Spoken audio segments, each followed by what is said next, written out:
Let's kick off the weekend right with a conversation about something I was surprised to learn was only discovered in 1998, the clitoris. Artist Sophia Wallace has taken it upon herself to educate the masses about the female genitalia. In her campaign, Clitoris 101, she combines street art and even a clit rodeo that involves an interactive installment consisting of a giant golden clitoris.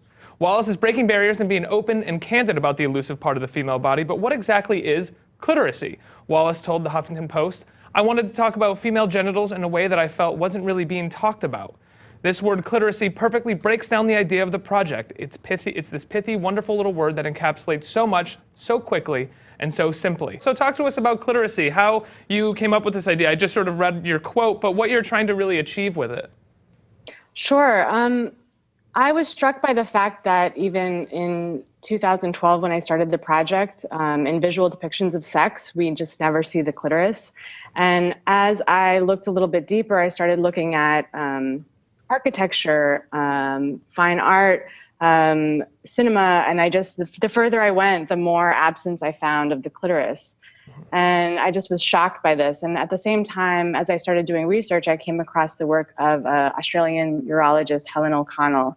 And I found out that she actually discovered the true anatomy of the clitoris in 1998. I also learned about the anatomy for the first time doing this project. So, I mean, all of us are kind of finding out this information for the first time. So clitoris is really just bringing, basic information about the body to the masses, hopefully. Mm-hmm. Sophia, it's interesting that you noted that you don't see it that often in depictions of sex. And to be fair, it's kind of hidden. It's, it's sort of tucked away. So, that could be something to do with why we don't see it as often. But what did you learn about the anatomy that you don't think people know? I actually don't think that it's not shown because it's not seen. I think it's not shown because it's not even engaged. I mean, 8,000 nerves are on the tip of the clitoris, the part that is exposed, in comparison to 3,000 on the tip of the penis. The tip of the penis is engaged in sex pretty much in every way we think about sex. The penis is engaged. The tip of the clitoris is treated as something optional.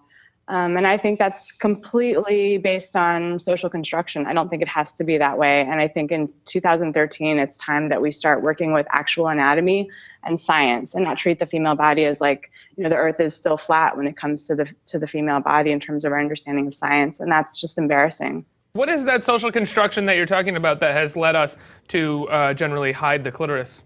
Sure.